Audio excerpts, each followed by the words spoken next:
Since my life is so boring at the moment and there is literally nothing for me to discuss, I thought, hey, you know what? Why not share something from my past? Something that's actually interesting. Because I feel like my last couple of videos have been me complaining. That's what it feels like to me. Maybe that's not how it comes across.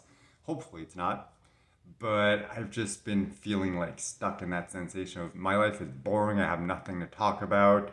But I made it a promise. I made a promise to myself and to my YouTube family to share the journey, to share the experience. I'm going to keep doing. But yeah, I've been kind of feeling like it's just boring, me filling the air. So I'm like, you know what? Let's do something different today. Let's share a story from my past. So it happened back in 2021. Back when I was really intensely in that phase of falling in love with fear, challenging myself, pushing my limits, really testing what I could do. And it was the start of the year. And I'm like, you know what? I haven't done anything to challenge myself physically for a while. Let's do something. So I'm like, all right, what can I do that's really going to push myself? And I'm like, well, it's the middle of winter. It's really cold. I hate to run, so let's start running outside in the cold. So bought the necessary clothes, started running regularly, did that for about 3 months. And even though it did suck, I was able to challenge myself and push myself. And there were a few really cool moments.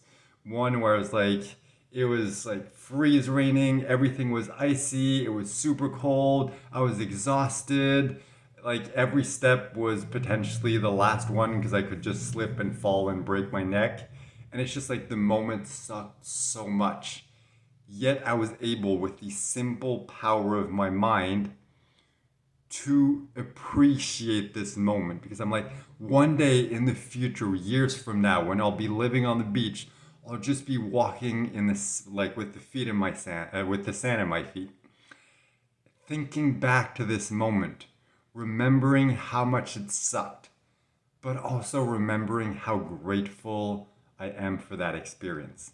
And having that thought, that understanding made me able to appreciate that moment that completely sucked in the moment. So I was literally running there in the middle of winter, freezing rain, everything's frozen, everything sucks.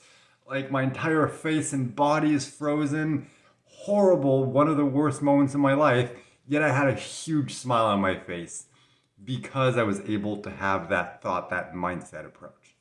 And as a result of all that running in moments like those, when my mastermind, because I had created a mastermind, and at that time, we decided, you know what, let's do a 30-day challenge. I forget what the challenge was exactly, but I decided, you know what, to kind of motivate the other people and motivate myself, I'm going to do a running challenge to, kind of celebrate the first day of the challenge, to kind of try to inspire people. Honestly, I don't know if it inspired the other people. I know it made a huge difference in my life. It really helped for me, so I'm glad I did it for that. But yeah, I don't really know how much of an impact it had on the other people. So since I've been running regularly, I'm like, you know what? Let's try to do a new running record. I've never really run that far, so I'm gonna try to run half a marathon. It's gonna be the farthest that I've ever run in my entire life, and I know it's doable given the fact that I've been training regularly for the last 3 months. So let's do that. So first day of the challenge, I go ahead for my normal run, only I just keep going and end up doing the half marathon. And surprisingly, it was very, very easy. So, did that, was happy, proud of myself, longest I've ever run. I don't remember how long it took exactly, but it really planted a seed in my head. Because nearing the end of the 30-day challenge, a couple of days before the end, I'm like, all right, I did something to kind of celebrate the start. I want to do something to celebrate the end. What should I do? Then I'm like, well, I ran half a marathon in the beginning. Why not run a full marathon? But then, as I mentioned before, I was in that frame of mind of falling in love with fear, pushing myself, testing my limits and everything. And I'm like, all right, what would be the extreme version of running a marathon? The crazy, ridiculous version of this that I might fail, but I'll be proud that at least I tried to do that rather than just settling for a normal marathon. So I'm like, you know what? Okay, I'm going to try to run an ultramarathon. I'm going to try to run 100 kilometers. Now, the problem with that was, aside from the fact that I'd only trained for 3 months and I wasn't training for anything specific, I was just running to run to challenge myself. And I'd never run any distance longer than that half marathon, which I did once 30 days before. So I had no idea what to expect. I wasn't really prepared. I didn't really know what you have to do, like physically, mentally. Like, I didn't know anything about marathons or ultra marathons.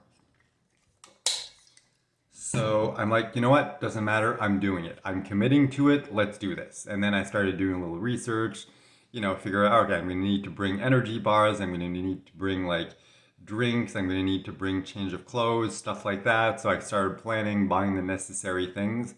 And within a couple days, I was ready. Now, the issue, as I was mentioning before, is this was during COVID. And it happened to be during a lockdown period, meaning that I knew at 8 p.m. the night that I would do the race, I would have to be home and locked into my apartment. If I got caught outside, I would get a fine. And I mean, I'm assuming that's all I would get, a fine. Like, I don't think I'd go to jail for that, but definitely something I wanted to avoid. So I'm like, all right, I did the math. I should be able to complete this in 12 hours given the pace that I had in the half marathon and my normal running speed, stuff like that. But, I know this is a much longer distance than I've ever run before. So I want to give myself a little more time, especially since I know I need to get home after and be in my apartment by 8 p.m. for the lockdown. So I'm like, you know what? I'll plan for 14 hours. So in order to be back by 8, that means I need to start racing at 6 a.m. And the spot that I'd selected was at a park nearby at the top of a mountain. So the day of the race, and I say race because it's not an official race, it's just me challenging myself. So the morning of, wake up at 5 a.m., get everything ready, pack everything, 5:30, head out. And of course, that's the moment I realized, like, oh crap, it's raining today. It wasn't a heavy rain, just like a very light drizzle, which in a way was good because it meant I wouldn't have to deal with like heat or anything like that, or the sun or anything. The only downside is, okay, eventually I'm going to get wet and that could cause issues. Luckily, I was smart enough to bring not change of clothes, but change of socks, multiple pairs of socks, so I'd be able to change throughout the day as needed. So, bag in hand, walk up a bunch of different hills, a bunch of different staircases to eventually get at the top of the mountain. And then I find a spot near the building that is near the circuit that I selected and hide things there. That way, every time I'm done the circuit, I can stop and, take some water, grab some food, change of socks whenever I need it, things like that. The thing I hadn't planned for was there's bathrooms in the building. Cool. If ever I need to use the bathroom, I can stop and use in the building. Turns out, which I discovered later in the day, the building was under renovation, which means it was under lockdown and I did not have access to the bathroom. So luckily for me, I only had to pee throughout the race. I never had to poop, but if that would have happened, that really, really would have sucked and probably would have ruined things. Because I'm like, all right, peeing in the woods is fine, especially for a guy. Pooping in the woods, when you're not prepared for that and you have no way to wipe and you're trying to run all day, is very, very bad. So luckily I didn't have to deal with that. So find a place, hide my stuff, then, take out my phone, take out my running app, start, and begin running. Now the circuit I'd selected was around 1 kilometer long. I forget if it's a little longer or a little shorter, but basically 1 kilometer per circuit. So I'm thinking, all right, I'm gonna run one direction and then the other direction. That way I'm gonna alternate, it's not always gonna be the same terrain. So I do one direction where it's a slow climb up and then a rapid descent. And then I get back to my stuff, take a little drink of water, turn around, run in the other direction, run up the steep incline, and then slowly down the slow incline. But in that one lap, I realized there is no way I can do this all day. Like running up that steep hill seems like a good idea because you're like, okay, it's just a short burst of energy followed by a very long rest running slowly downhill. The problem is that burst of energy to get up that initial hill is just too intense, and there's no way I can do that all day. So I'm like, all right, I guess I'm just going to be running that one direction of slowly climbing up and then running down quickly. I don't remember the exact difference in level between the bottom and the top in elevation. I think it was around 50 meters, something like that. So not that much, but when you're doing this all day, having to run up like a 50-meter incline, it's still pretty exhausting. So definitely not the ideal spot, but I picked whatever made the most sense. So do that. So start running, and every time I'd hit a kilometer, I would just stop running, walk for a bit, do a couple walking stretches for like 30 seconds, then start running again. Because I knew from my previous runs from the half marathon, since I'm not used to this, the biggest issue is going to be my muscles cramping up. That is the last thing I need. I don't want to have to deal with that. So let me just do this. Every single kilometer, I would just slow to a walk, do walking stretches to make sure my muscles were okay, then start running again. That was my strategy. And I kept doing that for, multiple hours. At some point, my feet did start getting wet, so I stopped, switched my socks, took a little snack every once in a while. Every time I'd pass by my water bottle, I'd just take a swig, then keep going. And I quickly discovered a couple things. First of all, obviously you sweat a lot when you run, but I was expecting to have to stop multiple times throughout the run to pee. And in the entire run that I did, I only peed once at the complete end when everything was over. And I'm like, all right, this is done. I just need to pee before I head home. So that's what surprised me. The other thing that I hadn't planned for is you can't really digest while you're running. So even though I ate, I had like energy bars and stuff like that. Even though I ate to make sure I'd have enough energy, my body wasn't able to assimilate it quickly enough. So as a result of that, my stomach quickly got full and it got to the point where it's like I can't keep eating anymore. So after a while, I just kind of started losing more and more energy, which kind of sucked. And in the beginning, there was a few milestones. I don't remember the exact milestones, but it's like, let's say around kilometer 20, it's like, okay, you start feeling the exhaustion. Things start to kick in. You're like, okay, this is going to be a long day. Up until that point, it's like, oh, this is easy. This is great. I can keep going forever. You know what? Let's just keep going after I hit the 100 kilometers. Let's do 101 just for the heck of it, or 111 or whatever. It's like there's all these thoughts going through my head, and then you hit a certain milestone, and you hit that wall, and you're like, there ain't no fucking way I'm taking one more step than is absolutely necessary. In fact, as I kept going and got to mile 25 or kilometer 25 and 30, and it kept going and going, I get more and more exhausted, and my feet start hurting, and my muscles start cramping up. It gets to the point where I'm like, I don't even know if I'll be able to make it to 100 kilometers.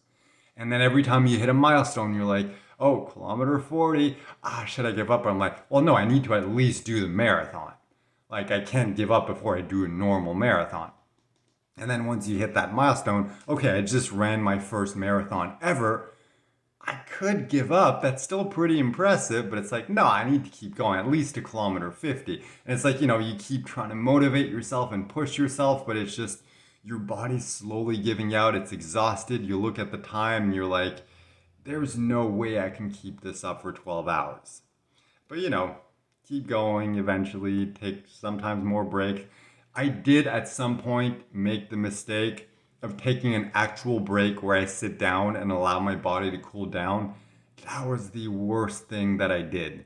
Because once your muscles cool down, then the stiffness sets in, the pain sets in, and when you have to get going again, oh my God, that is so painful. That is such a horrible feeling. Like at that point, every muscle in your body hurts, and taking a simple step is painful, and you're like, how am I going to keep this up for another 50, 60 kilometers? And your brain starts to break down and your motivation just goes away and you're just trying to find an excuse to give up, but you know you can't give up. You don't want to give up. So you keep pushing yourself and eventually your muscles warm up again. You're able to kind of get back to a normal pace. But throughout this entire process, my pace is slowing down more and more and more, and every kilometer is slower. And it just gets to the point where I'm like, okay, there is no way whatsoever that I can do the full 100 kilometers. It's impossible. I can't do it. So, I keep going, eventually hit that one or that marathon milestone. And then I'm like, all right, let's make it to 50. Once I make it to 50, I'll decide if I can keep going. So keep going until I get to kilometer 50. Get to kilometer 50, that's where I decide, you know what? I'm gonna go pee. I really need to pee, so let me stop in the woods and go pee. And then at that point, I'm like, I'm not even gonna run the rest of the circuit to get back to my supplies and everything. Because the plan was, I'm not giving up right now.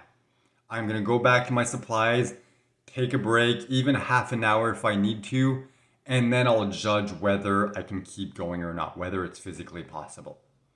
So walk the rest of the circuit until I get back to my stuff. You know, sit down, can barely move, I'm exhausted, I'm out of breath. My mindset is completely destroyed. And within minutes, I know like, okay, there is no way in hell that I can keep going after this. Like every time I move, it's painful. Everything sucks. My feet are wet. They're wet, they hurt. There's probably blisters. Like I don't even have the energy to change my socks. I'm just like, yeah, okay, I'm done. This is over. At least I made it halfway. So eventually get the courage to stand up, to grab my supplies. I'm like, all right, I'm heading home. And the thing is, just the thought of heading home seems like an insurmountable obstacle. So I'm like, okay, I don't need to run anymore. Cool. Unfortunately, the circuit that I selected is at the top of a mountain and I need to walk 3 kilometers to get home. So walking 3 kilometers, even though I was uphill walking up a bunch of stairs to get there, it's like, who cares? I haven't started running yet. It's just a relaxing walk. Going back, even though it's downhill, after running 50 kilometers, my body's completely destroyed. And it feels like those 3 kilometers are longer than the 50 kilometers that I've just run. In fact, heading down the flights of stairs to get down to the end of the mountain, it was so intense and my body was so destroyed, I could no longer walk normally. My calves were so burnt out by then that I had to not only walk sideways going down the stairs, I had to put both feet on every single step while holding onto the guardrail. So it's like, bring down one foot, bring down the other. Bring down one foot, bring down the other.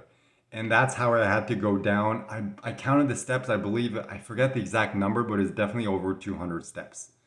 And by the time I got to the end of the staircase and at the bottom of the mountain and, to the normal road where I still had to walk home like 2 kilometers, I was like so destroyed. And it was that experience of walking down those steps and having my body be so destroyed that made everything worthwhile. Like the running 50 kilometers, that did nothing for me.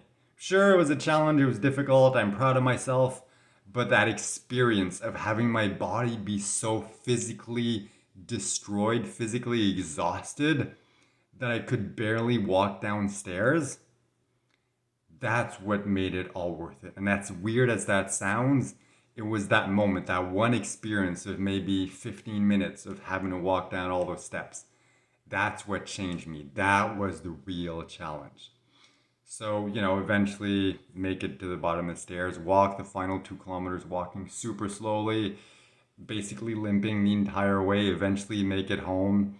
And the entire thing took, the running portion took 6 hours and 13 minutes.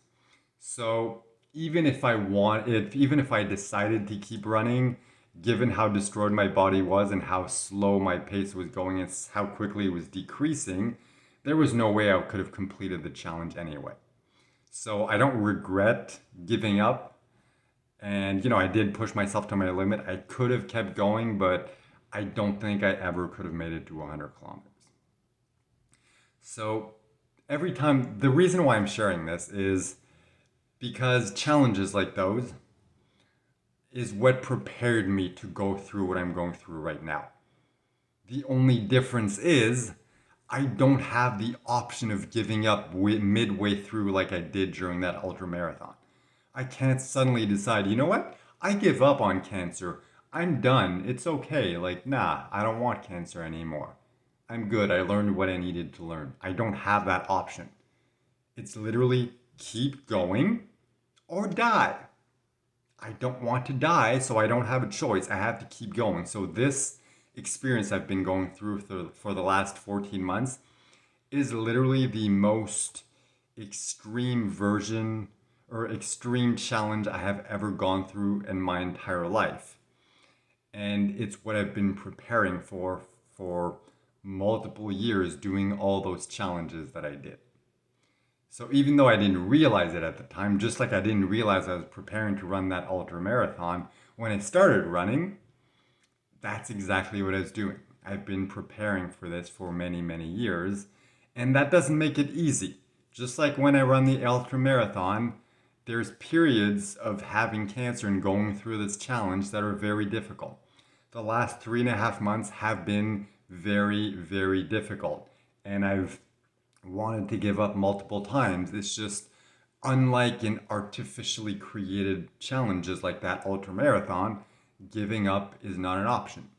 So I just need to keep going. Yeah, I fall down, it sucks, I want to give up, I cry, it's horrible, but there's nothing I can do. I can just get back up and keep going. Fall down again, get back up, keep going. That's all I can do.